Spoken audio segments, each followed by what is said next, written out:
নমস্কার। হাট রবীন্দ্রনাথ ঠাকুর।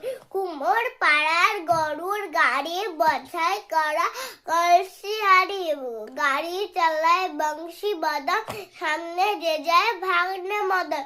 হাট বসে শেষ শুক্রবারে, বক্সা গন্ধে পদ্মা পায়। জিনিসপত্র জুটিয়ে এনে গ্রামের মানুষ বেচে কেনে। উচ্ছে বেগুন পটল মূলো, বেতের বড়া ধামাকুলো, সর্ষে চলা ময়দা আটা, শীতের র্যাপার নকশা কাটা, ছাঁচনি করা বেরি হাটা, শহর থেকে সস্তা ছাতা, কলসি ভরা একুগর, মাছি জাতা উড়া ভেড়ে, খড়ের আটি নৌকা বি, হাল্লো ঘাটে চাষির মেয়ে, আন্ধা কানায় পথে গান নিয়ে ভিক্ষে করে। পাড়া ছেলে সানের ঘাটে জল দিয়ে সাঁতার কাটে।